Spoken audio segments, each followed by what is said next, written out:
Leo's hands were shaking so badly he could barely hold the lighter. The acceptance letter, his only ticket out of hell, was inches from the flame. He was about to burn his future just to stay warm for another hour. Tears froze on his cheeks as he flicked the lighter open, ready to watch his dreams turn to ash. But then Bella's hand shot out and grabbed his wrist. She didn't say a word. She just ran back inside, grabbed the coffee tin from under the counter, the one with college fund written in faded marker, and poured every crumpled bill, every coin, every piece of her own future into his frozen hands. And when Leo looked up at her, his voice cracked as he made a promise that would haunt both of them for the next 12 years. I swear on my life I'm coming back. And I'm going to marry you when I'm rich. Wait for me, Bella. Then he ran, and she stood there in the snow, clutching an empty apron, watching the only boy she ever loved disappear into the night. Hey my people, if you're loving this story already, please subscribe, like the video, and comment where in the world you're watching from. We'd love to know how far this story is traveling. Now grab your popcorn, because what you're about to hear will question everything you think you know about sacrifice, loyalty, and whether a promise made in desperation can survive 12 years of silence. If you've done that, let's begin. Now let me take you back to that freezing night in Brooklyn, because this is where everything started, and where everything almost ended. Brooklyn in December was brutal, but for 15-year-old Leo Marchetti, it wasn't just cold, it was survival mode every single day. He'd been living on the streets for 8 months now, ever since his mom overdosed on Zaza and child services couldn't track down any relatives who gave a damn. The system tried to place him in a group home, but Leo ran. He wasn't about to get swallowed up by another broken institution that would just spit him out worse than before. So he made the alleyway behind Russo's bakery his unofficial bedroom, because at least the brick walls blocked some of the wind, and the back door lights stayed on until midnight. Most nights, Leo would huddle on an old milk crate with whatever textbook he'd managed to steal from the public library, trying to keep his brain sharp even though his body was slowly shutting down from hunger and cold. Tonight was different though. Tonight Leo was staring at a piece of paper that could change everything, and he didn't know whether to laugh or cry. The letter was from Ashford Academy, one of those fancy boarding schools upstate where rich kids went to become senators and CEOs. Somehow, against all odds, Leo had scored a full academic scholarship. His math teacher, Mr. Kaplan, had nominated him after seeing Leo solve a college-level calculus problem on a napkin during lunch. The scholarship covered tuition, room, and board. It covered everything except the one thing Leo didn't have: a way to get there. The train ticket to Ashford cost $75. The required uniform was another $120. Leo had $8.34 to his name, and that was only because he'd returned some bottles earlier that week. He sat there on that crate, the acceptance letter trembling in his frozen fingers, and realized that even when life threw him a rope, he was still too far down in the hole to grab it. "Screw this," Leo muttered, his voice cracking. He pulled out the cheap plastic lighter he'd found in a dumpster and flicked it open. The tiny flame danced in the darkness, and Leo held the corner of the acceptance letter close to it. At least the paper would give him a few minutes of warmth. At least it would be useful for something. That's when the back door of the bakery swung open, and Bella Russo stepped out into the cold. Bella was Leo's age, 15, with dark curly hair always pulled back in a messy bun and flour permanently dusted on her jeans. She worked in her father's bakery every day after school, rolling dough and serving customers with the kind of smile that made even the grumpiest old men leave tips. She'd seen Leo in the alley before. Everyone in the neighborhood knew about the homeless kid who studied under the streetlights, but unlike most people, Bella never looked at him like he was trash. "Leo, what are you doing?" Bella said, her eyes going wide when she saw the lighter in his hand. "Nothing," Leo said quickly, but his voice betrayed him. It came out choked, desperate. Bella stepped closer, and that's when she saw the tears on his face. Real tears, not just from the cold. She'd never seen Leo cry before. He was always so tough, so determined, even when she knew he hadn't eaten in days.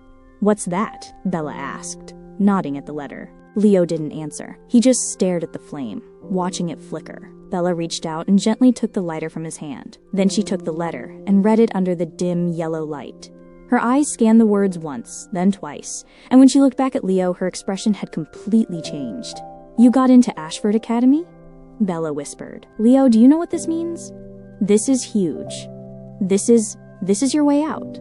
"Yeah, well, it doesn't matter," Leo said bitterly. He wiped his face with the back of his hand. angry at himself for showing weakness. I can't afford to get there. I can't afford the uniform. I can't afford anything. So it's just a piece of paper, Bella. It's useless. Bella stared at him for a long moment, and Leo saw something shift in her eyes. It was the look of someone making a decision, the kind of decision you can't take back. Wait here, Bella said. Before Leo could respond, she disappeared back inside the bakery. He heard the sound of cabinet doors opening and closing, the clink of metal against metal. When Bella came back out, she was holding a heavy coffee tin with the words, "College Fund," scrawled on the side in faded black marker. Leo's stomach dropped. He knew what that tin was. Everyone in the neighborhood knew. Bella had been saving tips since she was 12 years old, dreaming of going to culinary school in Manhattan one day. That tin represented years of early mornings, late nights, and every spare dollar she'd ever earned.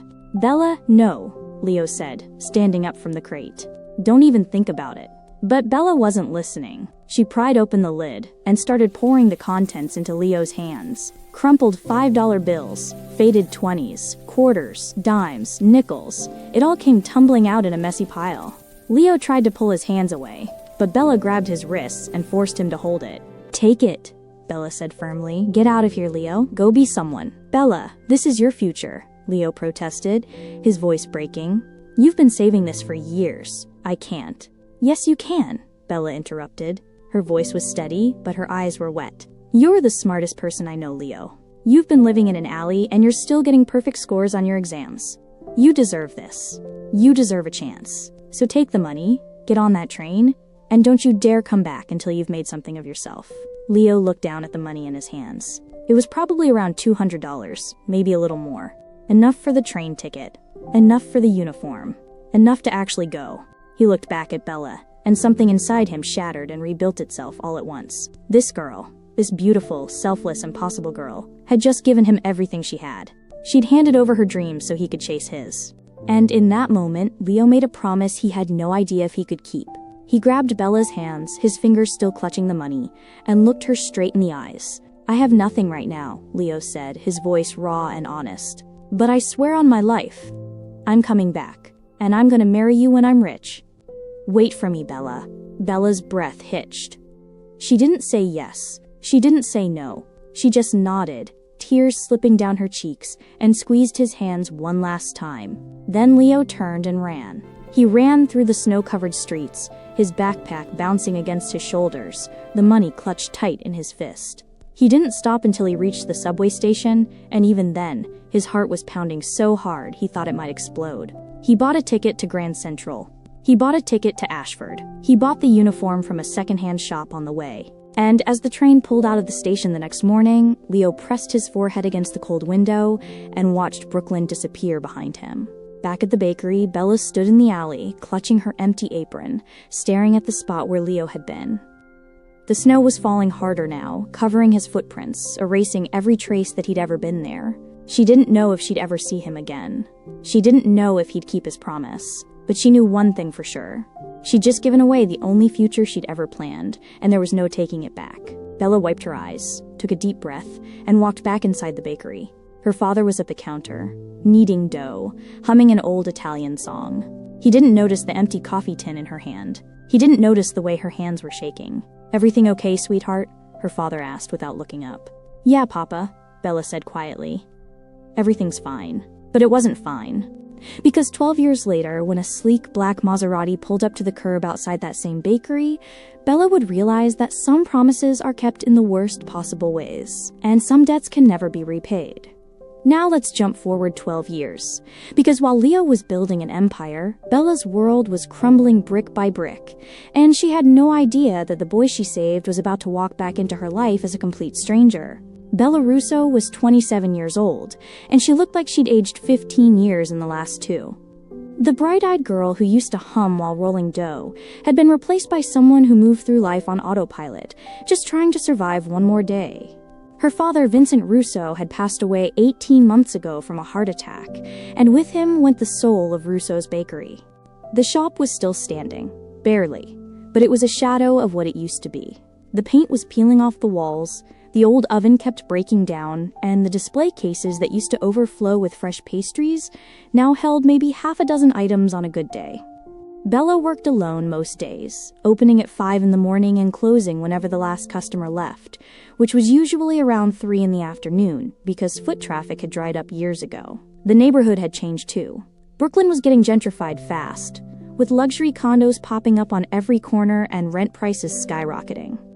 The old-timers who used to come in for their daily espresso and biscotti were being priced out, replaced by young professionals who preferred Starbucks and artisanal coffee shops with minimalist interiors and $7 lattes. But the real problem wasn't the changing neighborhood or the declining sales. The real problem was the debt. 3 years ago, when her father's medical bills started piling up, Bella had made a desperate decision. She'd borrowed money from Vinnie Moretti, a local real estate developer who also happened to run a side business as a loan shark. At the time, it seemed like the only option. The banks wouldn't give her a loan because the bakery's credit was shot, and she was watching her father die slowly because they couldn't afford his medication. Vinnie had been smooth about it, almost charming. He'd offered her $50,000 at what he called a neighborhood discount rate, and Bella, drowning in panic and grief, had signed the papers without reading the fine print. She'd figured she could pay it back slowly, a little bit each month, and eventually get out from under it. She'd been so incredibly wrong. The interest rate was criminal. Literally criminal, though proving it would require lawyers Bella couldn't afford. What started as $50,000 had ballooned to over $100,000 in just 3 years, and no matter how much Bella paid, the number never seemed to go down. Vinnie would show up every few weeks with new fees and penalties, always with that smug smile on his face, always reminding her that he was doing her a favor by not taking the building right away. And lately, Vinnie had started making it clear that there was another way Bella could make the debt disappear. All she had to do was marry him. It was a Tuesday morning when Vinnie walked into the bakery, and Bella knew immediately that this wasn't a social call. He was wearing an expensive leather jacket and designer sunglasses even though it was cloudy outside, and he had that swagger that came from knowing he owned half the block and was about to own the other half. "Morning, sweetheart," Vinnie said, leaning against the counter like he owned the place, which, technically, he kind of did. "We're not open yet," Bella said without looking up. She was mixing dough, her hands working automatically, trying to pretend he wasn't there. "That's okay, I'm not here for coffee," Vinnie said. He pulled out a folded piece of paper from his jacket and slid it across the counter. "Time's up, Bella. Pay the $100,000 by Friday, or I bulldoze this dump to build condos. The papers are already filed." Bella's hand stopped moving.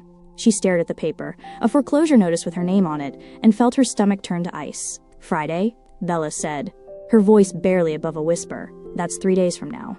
"You said I had until the end of the month." "Plans changed," Vinnie said with a shrug. "I got investors breathing down my neck, and this property is worth way more empty than it is with you baking cookies in it.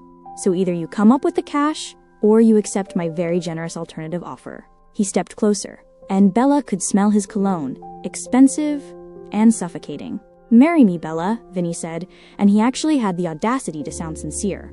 "The debt goes away. You keep the bakery. Hell, I'll even renovate it, turn it into something modern. We could be good together, you and me. I've been patient, haven't I? I've given you time, but now I need an answer." Bella looked at him, really looked at him, and saw exactly what he was. A predator. A man who'd watched her struggle and suffer, and saw it as foreplay. A man who thought he could buy her desperation and call it love. "Get out, Vinnie," Bella said quietly. "I'd rather lose the shop than marry a crook." Vinnie's expression hardened. The fake charm evaporated, and what was left was pure, cold calculation. "You've got until Friday," Vinnie said, straightening up. "After that, I'm bringing in the bulldozers, and you'll be out on the street with nothing. Think about it, Bella. What would your daddy say if he knew you threw away everything he built because you were too proud to be smart?" He walked out, the bell above the door chiming cheerfully as he left, and Bella stood there alone in the empty bakery, staring at the foreclosure notice. She didn't cry. She was too tired to cry. She just folded the paper, shoved it in her apron pocket, and went back to mixing dough, because that's what you did when the world was ending. You kept working. You kept moving. You didn't stop, because stopping meant admitting defeat. The rest of the day passed in a blur. A few customers came and went. Bella smiled and made small talk and handed over pastries wrapped in wax paper, and nobody knew that she was 3 days away from losing everything. By the time she locked up at 6 that evening, Bella's feet were aching and her back was screaming and her mind was racing through impossible math, trying to figure out how to come up with $100,000 in 72 hours. She could sell the equipment, but it wouldn't be enough. She could beg the bank for a loan, but they'd already turned her down twice. She could ask her relatives, but most of them were just as broke as she was. There was no way out. Bella walked home to the small apartment above the bakery, heated up leftover soup, and sat at the kitchen table staring at nothing. The coffee tin, the one she'd given Leo 12 years ago, sat on the shelf above the stove, empty and dusty. Sometimes Bella would look at it and wonder what happened to him. Did he make it? Did he graduate?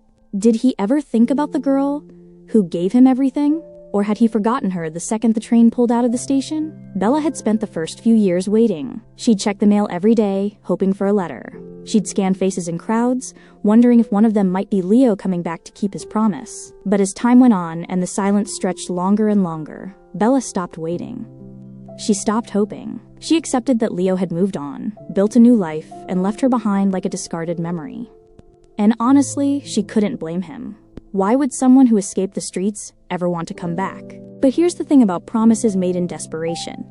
They have a way of coming back when you least expect them, and not always in the way you hoped. The next morning, Bella opened the bakery at 5 like always, going through the motions of preheating the oven and arranging the pastries in the display case. She was pulling a tray of fresh cornetti out of the oven when she heard the sound of an engine outside. Not just any engine, something expensive, something that purred like a satisfied cat. Bella glanced out the window and saw a sleek black Maserati pulling up to the curb, the kind of car that cost more than her entire building. The kind of car that didn't belong in this neighborhood anymore, or maybe belonged here more than anything else because this was the new Brooklyn, the gentrified version where money talked and history got bulldozed. The driver's door opened, and a man stepped out. He was tall, wearing a tailored Italian suit that probably cost more than Bella's monthly revenue. His hair was perfectly styled, his shoes were polished to a mere shine, and he moved with the kind of confidence that came from never having to worry about money. He looked like he'd stepped out of a magazine spread about successful Wall Street types who summered in the Hamptons and wintered in Aspen. Bella watched him walk toward the bakery, and something in her chest tightened. Not because she recognized him. She didn't, not yet. But because men like that didn't just wander into failing bakeries in Brooklyn unless they wanted something.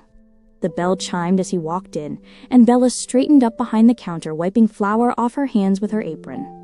"Good morning," the man said, and his voice was smooth, cultured, with just a hint of Brooklyn underneath it. "I hear this place makes the best cannoli in Brooklyn." Bella felt a flicker of something. Pride, maybe, or just sadness for what used to be true. "Used to," Bella said honestly. "We're closing down soon." The man's expression didn't change, but something flickered in his eyes. Interest, maybe. Or something else. "Everything has a price," he said, looking around the bakery like he was appraising it. "How much for the whole building?" And that's when Bella's guard went up completely, because of course that's what this was. Another vulture circling. Another developer trying to lowball her before Vinny's deadline hit. "It's not for sale," Bella said firmly. "It's my father's heart and soul." The man smiled slightly, and there was something in that smile that Bella couldn't quite read. Amusement? Nostalgia? Whatever it was, it disappeared as quickly as it came. He walked up to the counter, looked at the pastries in the display case, and pointed to a simple sfogliatella. "I'll take that one," he said. Bella wrapped it up, rang it up $3, and held out her hand for payment. The man pulled out his wallet, and Bella noticed his hands. They were clean, manicured, but there was something about them that seemed familiar in a way she couldn't place. He handed her a crisp, $100 bill. "Keep the change," he said. Then he walked out, got back in his Maserati, and drove away. Bella stood there holding the $100 bill, staring at the empty street, and felt a creeping sense of unease settle over her. Because something about that man felt wrong. Or maybe it felt right in a way that terrified her. Now here's the thing. Bella thought that mysterious stranger in the expensive suit was just another rich guy slumming it in Brooklyn for the aesthetic. She had no idea that her world and his were about to collide in the most humiliating way possible, and that Vinny Moretti was about to make the biggest mistake of his life. Bella didn't sleep that night. She kept thinking about the $100 bill sitting in her register, about the man in the Maserati, about the foreclosure notice burning a hole in her pocket. By Thursday morning, she'd made a decision that made her stomach turn, but she was out of options. She was going to call Vinny and beg for more time.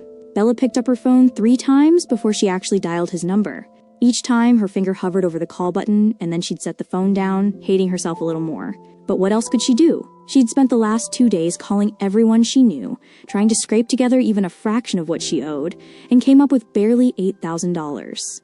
It wasn't even close to enough. Well, well, Vinny answered on the second ring, and she could hear the smugness dripping from his voice. I was wondering when you'd call, sweetheart. Finally come to your senses? I need more time, Bella said, forcing the words out. Just another month, Vinny. I'm working on getting the money together. I just need... No, Vinny interrupted. We're past that, Bella. Tomorrow's Friday.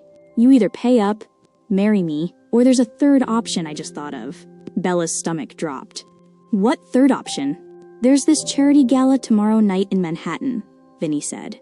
Real high-end stuff. Politicians, celebrities, Wall Street types. I need servers, and I'm short-staffed. You work the event, I'll knock $5,000 off your debt and give you 2 more weeks. That's as generous as I'm gonna get. $5,000 was nothing against $100,000, and 2 weeks was just delaying the inevitable. But Bella found herself saying yes anyway because what choice did she have? At least it bought her time. At least it was something. Fine, Bella said quietly. Where and when? The Plaza Hotel, 7 p.m. sharp. Wear something nice. And Bella? Vinny's voice took on a harder edge.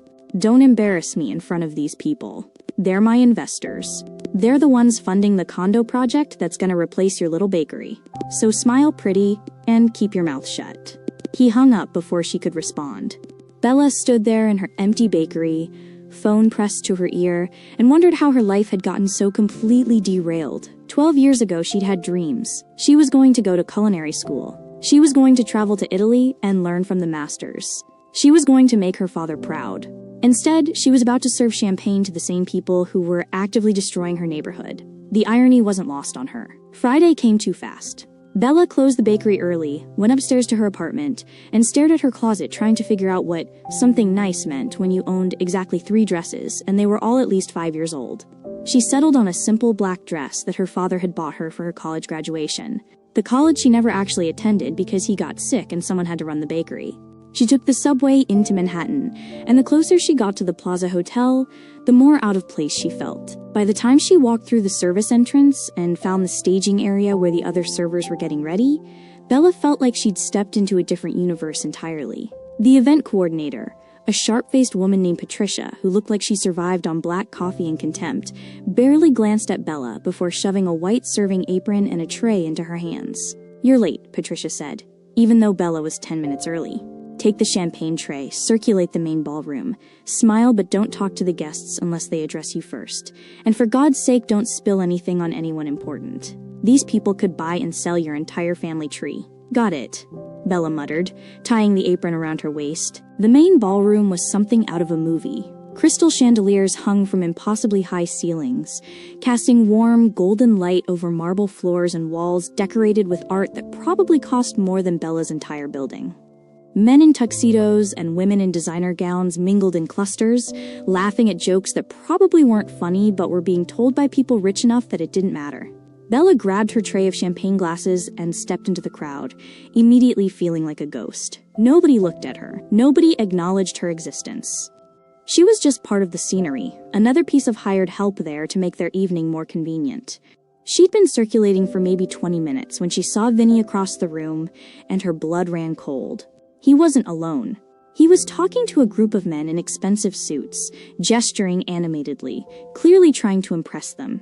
And then he saw Bella, and his face lit up with something that made her skin crawl. Vinny excused himself from the group and walked straight toward her, and Bella knew, she just knew, that whatever was about to happen was going to be bad. "Bella," Vinny said loudly enough that people nearby turned to look. "Glad you could make it. How's the champagne service treating you? Not too hard, I hope? I know you're more used to kneading dough than serving drinks." His tone was condescending, performative, meant to establish exactly what she was in this room.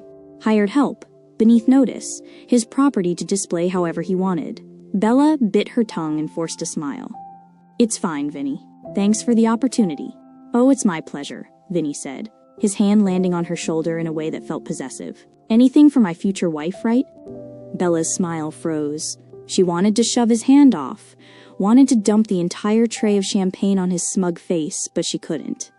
She needed those 2 weeks. She needed that $5,000 knocked off her debt, so she stood there and took it, hating every second. That's when the man on the small stage at the front of the ballroom stepped up to the microphone, and Bella's world tilted on its axis. "Ladies and gentlemen," the announcer said, "please welcome our keynote speaker for this evening, philanthropist and CEO of Marchetti Capital Holdings, Mr. Leo Rossi." Bella's head snapped toward the stage so fast she nearly dropped her tray. Because walking up to that microphone, looking like he'd been born in a tuxedo, was the man from the bakery. The one with the Maserati. The one who'd left her a $100 tip. But that wasn't what made Bella's heart stop. It was his name, Leo Rossi, not Leo Marchetti. He'd changed his last name, probably to distance himself from his past, but that face, now that she was really looking at it, now that he was standing under the stage lights, she saw it, the bone structure. The eyes, the way he held himself. Anyway, it couldn't be. It was impossible. Leo was gone. Leo had disappeared 12 years ago and never looked back. But then Leo started speaking, his voice confident and smooth, talking about charitable foundations and community investment, and Bella heard the faintest trace of Brooklyn underneath the polish. The way he said certain words. The rhythm of his speech. Her hands started shaking so badly, the champagne glasses clinked together. "You okay?" one of the other servers whispered. "Yeah," Bella lied. "I'm fine." But she wasn't fine. Because if that was really Leo up there, if the homeless kid she'd given her college fund to had become this, a Wall Street tycoon in a custom tuxedo giving speeches at charity galas, then where the hell had he been for 12 years? And why hadn't he come back? Bella was so lost in her spiraling thoughts that she didn't notice Vinny had walked away to network with someone else. She didn't notice the man who'd bumped into her from behind. She didn't notice anything until her elbow jerked and the entire tray of champagne glasses went flying. The crash was deafening in the elegant ballroom. Glass shattered across the marble floor. Champagne splashed everywhere, including all over the front of someone's very expensive suit. The music stopped. Conversations died mid-sentence. Everyone turned to look, and Bella, standing in the middle of a spreading puddle of champagne and broken glass, looked up to see whose suit she'd just ruined. It was Leo. He'd stepped off the stage, probably to mingle with donors, and had been walking past just as she dropped the tray. Now he was standing there, champagne dripping from his jacket, staring down at the mess with an unreadable expression. "You clumsy idiot." Vinny's voice cut through the silence like a knife. He appeared out of nowhere, his face twisted with rage. "Do you know who this is? You just ruined Mr. Rossi's suit. You're worthless." Vinny grabbed Bella's arm, his fingers digging in hard enough to bruise, and Bella's vision blurred with humiliation and pain. But before Vinny could drag her away, before he could do whatever he was planning to do, another hand shot out and caught Vinny's wrist in a grip that made the developer wince. "Don't touch her," Leo said, and his voice was cold enough to freeze the champagne still dripping from his jacket. Vinny blinked, clearly not expecting resistance. "Mr. Rossi, relax, she's nobody. Just help from the neighborhood. She's clumsy as hell, and I'm gonna make sure she has more class in her little finger than you have in your entire bank account," Leo interrupted, and the entire ballroom went silent. Bella stared up at Leo, her heart pounding so hard she thought everyone could hear it. She looked at his face, really looked, and saw the faint scar on his jaw from the time he'd gotten jumped trying to protect a stray dog when he was 14. Saw the way his left eyebrow quirked just slightly when he was angry. And then Leo did something that made absolutely no sense. He let go of Vinny's wrist and knelt down on the champagne-soaked floor, right there in his $5,000 suit, and started picking up pieces of broken glass. "Here," Leo said quietly, looking up at Bella. "Let me help." Bella dropped to her knees automatically, her hands shaking as she reached for the glass shards, and that's when she saw it.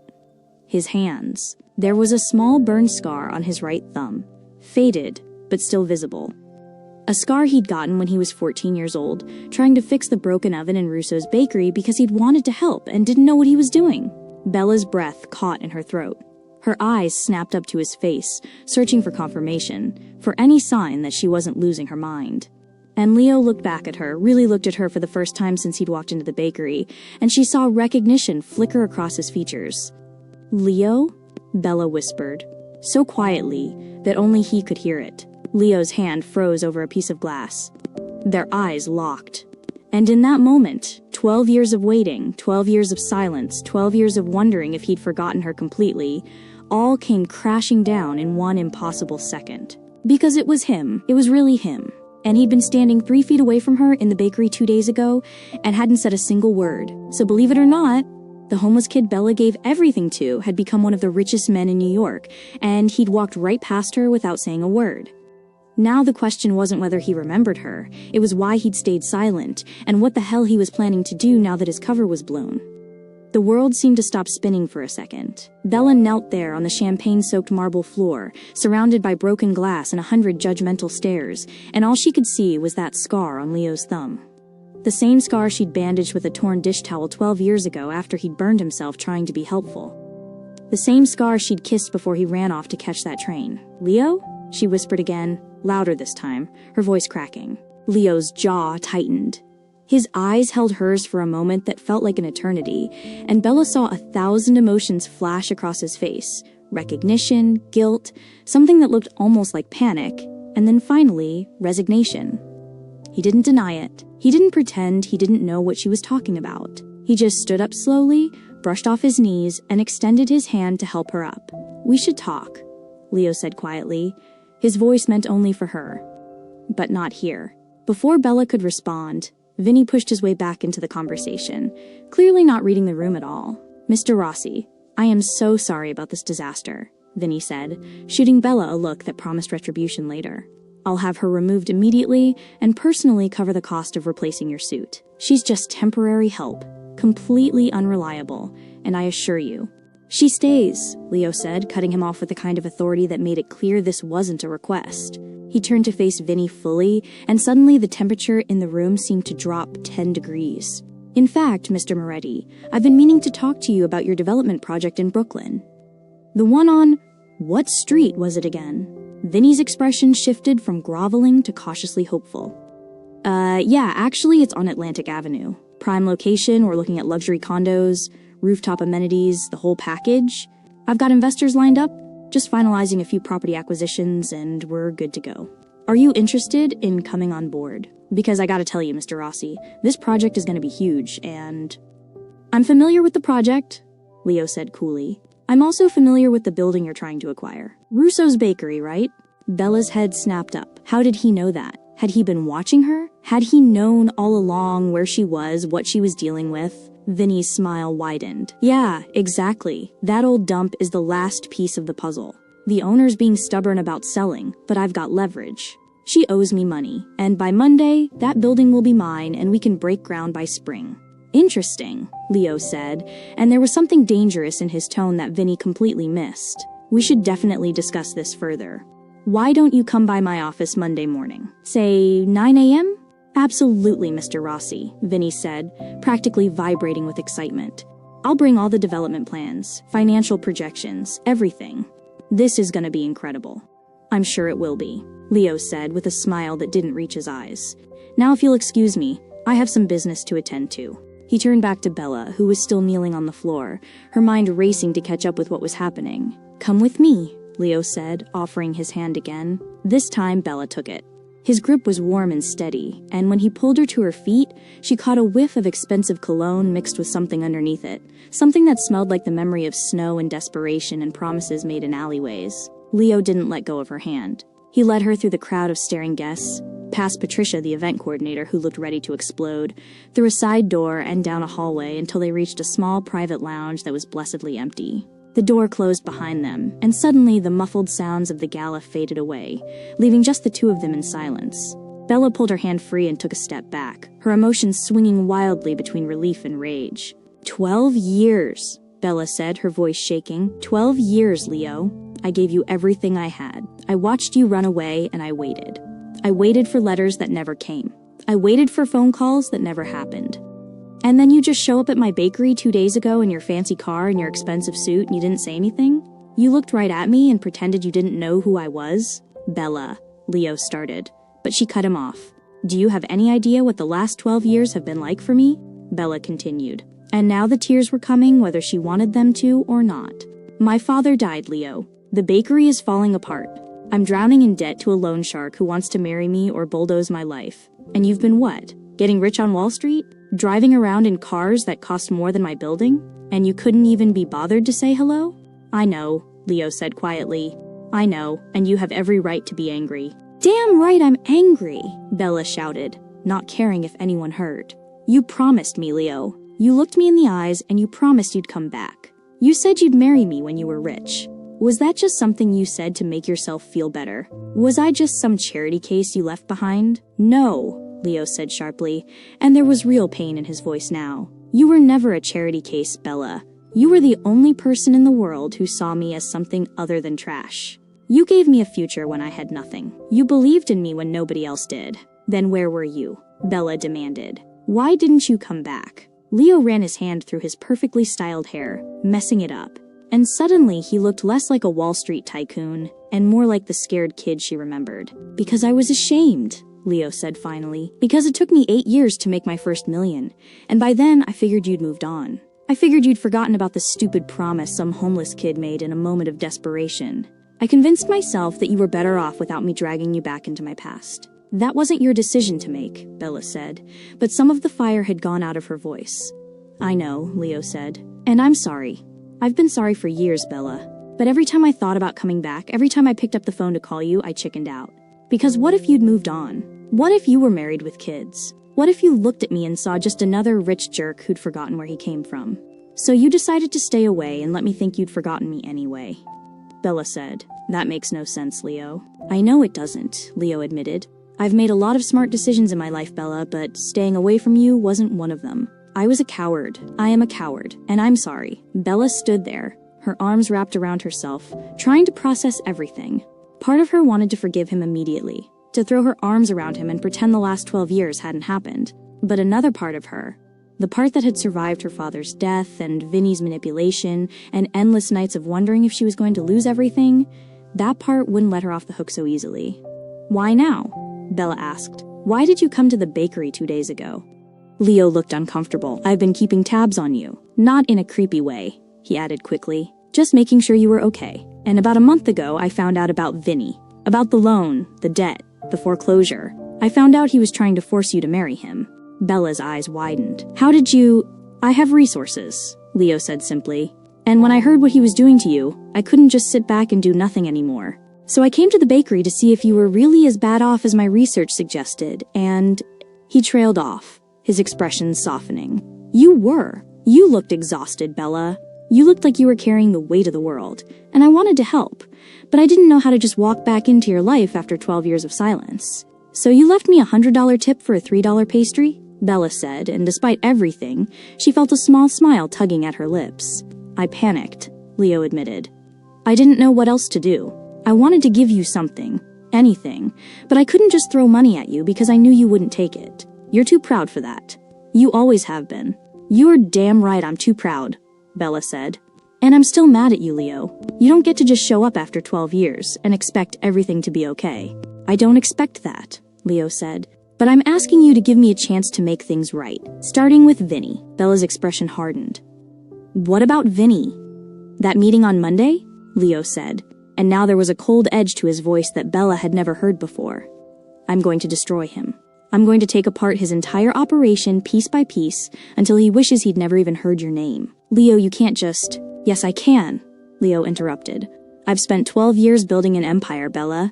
I've got more money than I could spend in 10 lifetimes, more connections than most people could imagine, and absolutely no moral qualms about using all of it to protect you. Vinny thinks he's got leverage because he owns your debt. I'm gonna buy that debt from him and forgive it. He thinks he's got investors for his condo project. I'm gonna make sure every single one of them pulls out by Tuesday. He thinks he can intimidate you into marrying him. I'm gonna make sure he never comes near you again. Bella stared at him, shocked by the intensity in his voice. This wasn't the sweet, desperate kid she'd helped 12 years ago. This was someone who'd learned how to fight dirty in boardrooms and backrooms. Someone who'd built himself into something powerful and wasn't afraid to use that power. Why? Bella asked quietly. Why would you do all that for me? Leo stepped closer, and his expression softened. Because I made you a promise 12 years ago, Leo said. And I know I'm 12 years late keeping it, but I meant every word. I told you I'd come back when I was rich. I told you I'd marry you. And I know you probably don't feel the same way anymore. I know I have no right to expect anything from you after what I did, but He took a breath. I never forgot you, Bella. Not for a single day. Every deal I closed, every success I had, every time someone called me Mr. Rossi and treated me like I mattered, I thought about you. About the girl who saw a homeless kid and gave him everything. About the person who believed I could be someone when I didn't even believe it myself. Bella felt her throat tighten. She wanted to stay angry. She wanted to hold on to her hurt and make him suffer the way she'd suffered. But looking at him now, seeing the raw honesty in his eyes, she couldn't. I don't know if I can trust you again, Bella said honestly. You hurt me, Leo. You stayed away when I needed you most. I know, Leo said, and I'm going to spend however long it takes proving that I'm not that scared kid anymore. I'm someone who keeps his promises, even if I'm late, so let me help you. Let me deal with Vinny. And then, if you want me to disappear again, I will. But please, Bella, let me at least do this one thing right. Bella looked at him for a long moment, searching his face for any sign of deception, any hint that this was just guilt talking. What she saw instead was the same boy who'd promised her the world, with nothing but hope in his pockets. Only now, he had the means to actually deliver. Okay, Bella said finally, but I have conditions. Anything, Leo said immediately. First, you don't buy my debt, Bella said firmly. I'm not trading one person controlling my life for another, even if you mean well. You can help me deal with Vinny, but the bakery stays mine and I pay my own way. Leo looked like he wanted to argue, but he nodded. Okay? What else? Second, you tell me everything, Bella said. No more secrets. No more disappearing. If we're doing this, whatever this is, you owe me honesty. Deal, Leo said. And third, Bella said, her voice softening slightly, you take me to dinner. A real dinner, not some fancy charity gala. Somewhere quiet where we can actually talk and figure out if the people we are now can even stand each other, let alone. She stopped, not quite ready to finish that sentence. Leo smiled, and for the first time since he'd walked into the bakery, it was a real smile. The kind that reached his eyes and made him look 17 again. I know just the place, Leo said. Tomorrow night? Tomorrow night, Bella agreed. They stood there for a moment, the tension between them shifting from anger and hurt to something else, something uncertain but hopeful. And then someone knocked on the door, shattering the moment. Mr. Rossi? It was Patricia's voice, tight with disapproval. You're needed back in the ballroom for the donor recognition. Leo sighed. Duty calls, he said to Bella. But I meant what I said. About all of it. I know, Bella said quietly. Leo squeezed her hand once, then let go and walked toward the door. But before he left, he turned back. Bella? Yeah? For what it's worth, Leo said. You're even more beautiful now than you were at 15. Then he was gone, leaving Bella standing alone in the private lounge, her heart pounding and her mind spinning. Because somehow, impossibly, the boy she'd loved and lost had come back, and everything was about to change. Now here's where things get really interesting, because Leo wasn't just planning to help Bella out of kindness. He was about to go full scorched earth on Vinny Moretti, and what happened next would prove that sometimes the best revenge isn't served cold, it's served in a boardroom with lawyers and contracts that'll make a grown man cry. Bella didn't sleep that night either, but this time, it wasn't because of anxiety or fear. It was because her brain wouldn't stop replaying every moment of that conversation with Leo. The way he'd looked at her. The way his voice had cracked when he apologized. The way he'd said she was beautiful. She kept touching the spot on her hand where he'd held it, like she could still feel the warmth of his skin.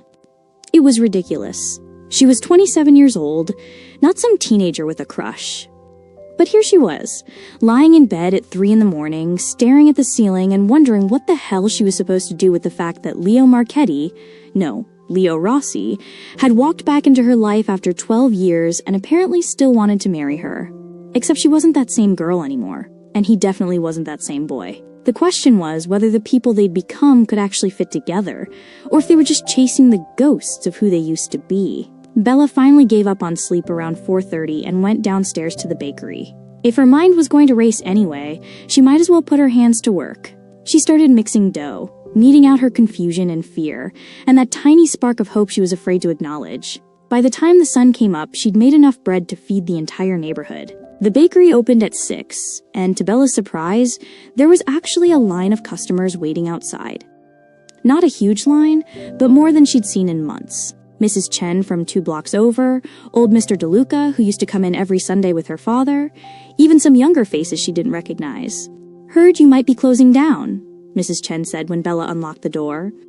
"Thought I'd stock up while I still can. Your father's recipes shouldn't disappear from this neighborhood." Bella felt her throat tighten. "Thank you, Mrs. Chen. That means a lot." The morning rush was modest but steady, and for a few hours, Bella could almost pretend everything was normal. She could almost forget about Vinny's deadline, about Leo's reappearance, about the fact that her entire life was balanced on a knife's edge. And then, at exactly 10 a.m., a man in an expensive suit walked through the door, and Bella's stomach dropped because she thought it was Leo showing up unannounced. But it wasn't Leo. "Ms. Russo?" the man said, pulling out a business card. "My name is Marcus Webb. I'm an attorney with Marchetti Capital Holdings. Mr. Rossi asked me to deliver this to you personally." He handed her a thick manila envelope. Bella stared at it like it might bite her. "What is this?"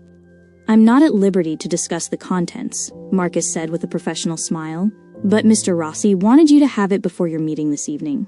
He also wanted me to assure you that everything inside is legally sound and entirely at your discretion." Then he left, and Bella was alone with the envelope and about 6 customers who were all pretending not to eavesdrop. She waited until the morning rush died down before opening it. Inside was a folder containing what looked like legal documents, and on top of them was a handwritten note in Leo's surprisingly neat handwriting. "Bella, I know you said no buying your debt, and I'm respecting that. But I did some digging into Vinny's operation, and what I found is worse than I thought. The documents in this folder are evidence that his loan to you was illegal.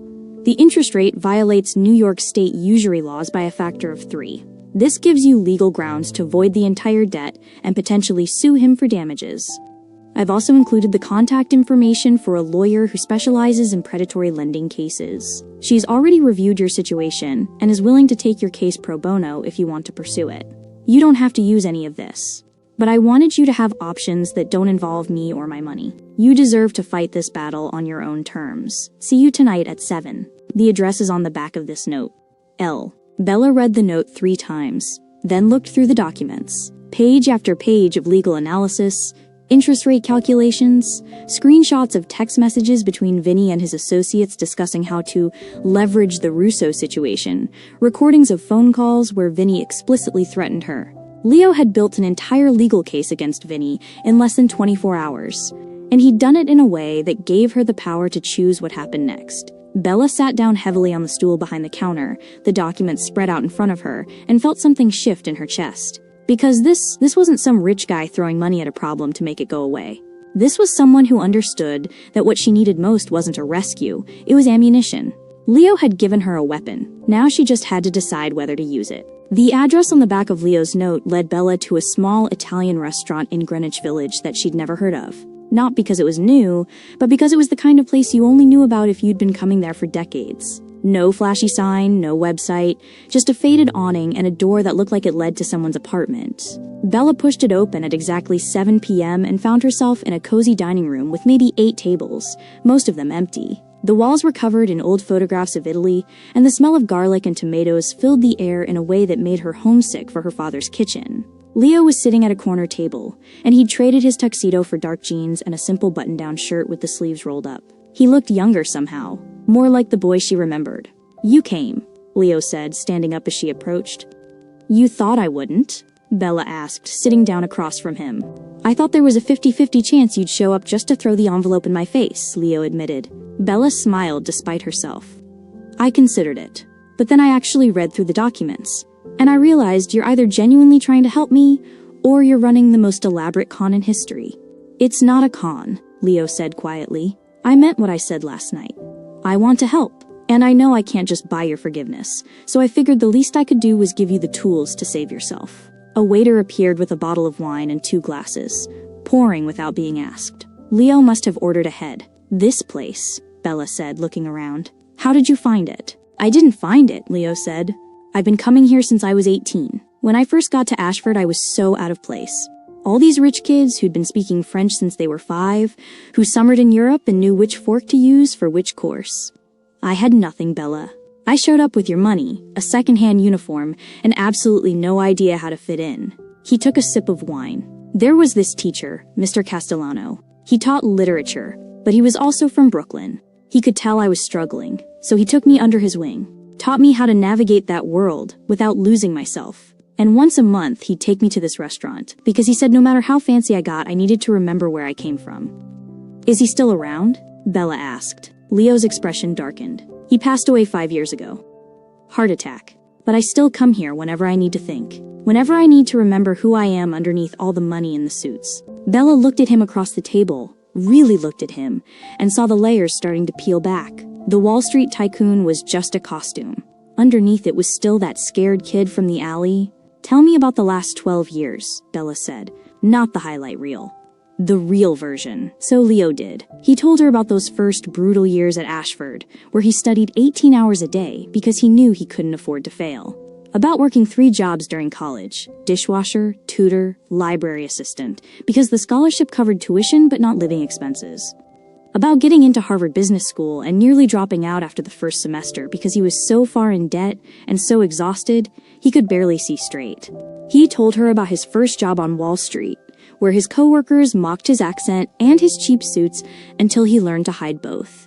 About the 80-hour weeks, the ulcers from stress, the relationships that fell apart because he couldn't let anyone get close enough to see how terrified he was of ending up back on the streets. I made my first million when I was 26, Leo said.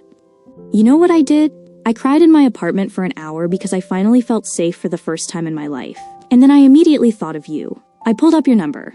Yeah, I kept it all those years, and I stared at it for 3 hours trying to work up the courage to call. But you didn't, Bella said softly. No, Leo admitted, because I convinced myself that you'd moved on. That calling you would just be selfish, dragging you back into my past when you'd probably built a whole life without me. So I told myself I'd wait until I had more. Until I could offer you something real, something stable. Until I was worthy of the girl who'd given me everything. That's the stupidest thing I've ever heard, Bella said, but there was no anger in her voice. Leo laughed, a real laugh that sounded surprised out of him.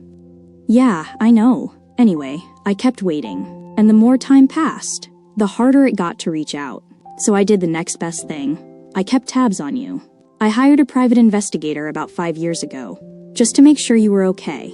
And for a while, you seemed to be. The bakery was doing well, your father was healthy, you looked happy in the photos. You had someone taking photos of me?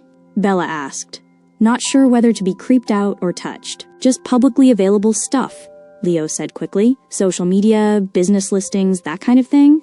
I wasn't like stalking you or anything.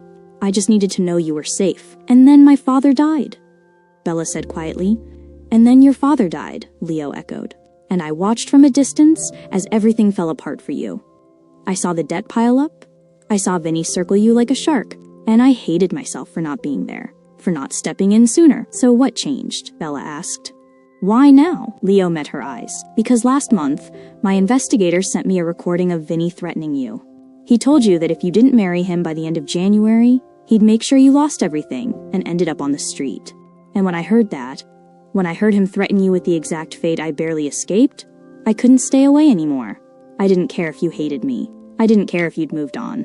I just knew I had to do something. The waiter appeared with food, plates of pasta that Bella didn't remember ordering but smelled incredible. They ate in silence for a few minutes, both lost in thought. I read through all the evidence you compiled, Bella said finally. It's solid. I could take this to court and probably get the debt voided and sue Vinny for damages. You could, Leo agreed, but that would take months, maybe years, Bella continued. And in the meantime, Vinny would make my life hell. He'd drag it out, make it expensive, try to break me before I could break him. Probably, Leo said. Bella set down her fork. So I'm not going to do it that way. Leo raised an eyebrow. What are you going to do? I'm going to let you handle Vinny, Bella said. Not because I can't fight my own battles, but because sometimes the smart play is letting someone else take the shot while you focus on rebuilding. You want to destroy him in that meeting Monday? Go ahead. I'll even testify if you need me to. But in exchange, I need you to promise me something. Anything, Leo said immediately.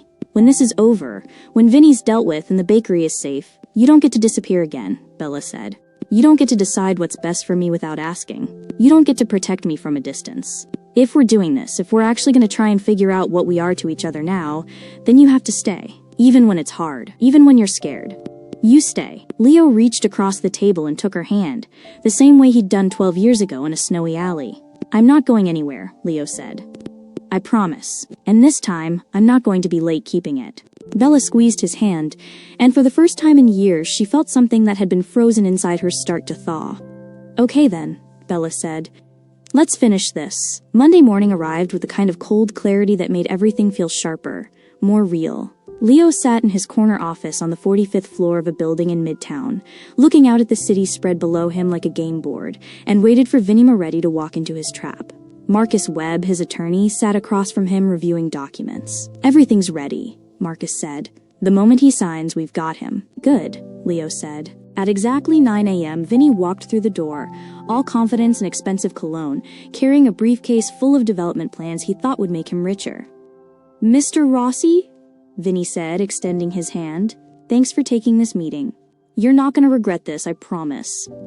This project is going to be huge. Leo shook his hand, smiled, and gestured to the chair across from his desk. Please sit. Let's talk about your project. For the next 20 minutes, Vinnie laid out his vision. The luxury condos, the rooftop pool, the artisanal coffee shop on the ground floor. He showed financial projections, architectural renderings, letters of interest from potential buyers. It was impressive, Leo had to admit. If Vinnie wasn't a predatory loan shark who preyed on vulnerable people, he'd actually be a halfway decent developer. So here's where you come in, Vinnie said, leaning forward. I need about $5 million in additional capital to make this happen. In exchange, I'm offering 20% equity and a seat on the development board. With your name attached, we could probably double the pre-sales and... I'm not interested in investing, Leo interrupted. Vinnie's smile faltered. Oh, well, if it's the equity percentage, we can negotiate. I'm interested in buying you out entirely, Leo said. I want to purchase all of your holdings in the project, all of your debt portfolios, and all of your properties in Brooklyn. I'm prepared to offer you $8 million for everything. Cash, today, if you sign right now. Vinnie blinked, clearly not expecting this. $8 million? Mr. Rossi, with all due respect, my holdings are worth at least 15, probably closer to 20 once the development is complete. Your holdings are worth exactly nothing, Leo said calmly, because as of this morning, every single one of your investors has pulled out of the project. The color drained from Vinnie's face. What? Leo slid a folder across the desk. I spent the weekend making some calls. Turns out, when you show people evidence of illegal lending practices, predatory interest rates, and a pattern of financial coercion, they get nervous about doing business with you. Every investor you had lined up received a very detailed briefing on your business practices this morning. They've all withdrawn. Vinnie opened the folder with shaking hands, flipping through page after page of withdrawal notices. You can't do this, Vinnie said, his voice rising. This is sabotage. I'll sue you for tortious interference. You'll do nothing, Leo said, his voice hard as steel. Because if you try to fight me, I will bury you. I will release all of this evidence to the district attorney. I will make sure every newspaper in New York knows exactly how you've been operating. I will personally fund a legal team to represent every person you've ever extorted, and we will pursue criminal charges for loan sharking, fraud, and racketeering. You'll be lucky if you only lose your business. You might actually end up in prison. Vinnie stared at him, his face pale, his hands clenched into fists. Or, Leo continued, his voice softening slightly, you can take my offer, $8 million, right now, for everything. You walk away, start over somewhere else, and we never speak again. Your choice. For a long moment, Vinnie just sat there, his jaw working, clearly trying to find some angle, some way out. But there wasn't one. Leo had trapped him completely. Fine, Vinnie finally spat out. But I want 10 million. 8, Leo said. And you sign a legally binding agreement that you will never contact Bella Russo again. Ever. For any reason. Vinnie's eyes narrowed. This is about her? All of this is because of that Baker girl? Sign the papers or get out of my office, Leo said. Vinnie stared at him for another long moment, then grabbed the pen Marcus offered and signed everything Leo put in front of him. 20 minutes later, Vinnie Moretti walked out of Leo's office $8 million richer and completely powerless. Leo sat back in his chair and let out a breath he didn't realize he'd been holding. That went well, Marcus observed. Call Bella, Leo said. Tell her it's done. Tell her the bakery is safe, the debt is erased, and Vinnie won't be bothering her anymore. Will do, Marcus said, gathering up the signed documents. And congratulations, sir. You now own approximately $40 million worth of Brooklyn real estate. Leo smiled. Yeah, I'm thinking about turning a certain bakery property into a historic landmark. Make sure it can never be torn down. Marcus smiled. I'll look into that. After Marcus left, Leo sat alone in his office, looking out at the city, and thought about a 15-year-old girl who'd given him everything when she had every reason not to. He pulled out his phone and sent Bella a text. It's done. You're free. Dinner tonight to celebrate? Her response came almost immediately. Only if you're buying. You owe me 12 years of dinners. Leo laughed and typed back. Deal. See you at 7. And for the first time in 12 years, Leo felt like he was exactly where he was supposed to be. That night, Bella stood in front of her bathroom mirror, trying to decide what to wear for a celebration dinner with the man who'd just saved her entire life. She'd tried on 4 different dresses and hated all of them, which was ridiculous because Leo had literally seen her covered in flour and champagne, so why was she nervous now? Because this felt different, she realized. This felt like a first date and a reunion, and the start of something that could either be beautiful or break her heart all over again. She finally settled on a simple blue dress her father had liked, pulled her hair back, and headed downstairs. Leo was already waiting outside in, surprise, not the Maserati, but a regular car that probably cost less than $50,000. I thought we'd keep it low-key tonight, Leo said, opening the passenger door for her. They ended up back at the same Italian restaurant, at the same corner table, and this time when the wine came, they toasted to new beginnings. So what happens now? Bella asked after they'd ordered. Well, I was thinking, Leo said carefully, that maybe we take things slow. We get to know each other again. We figure out if the people we are now actually fit together. And if they do, Bella prompted, if they do, then maybe, just maybe, I get to keep that promise I made 12 years ago, Leo said. The one about marrying you when I got rich.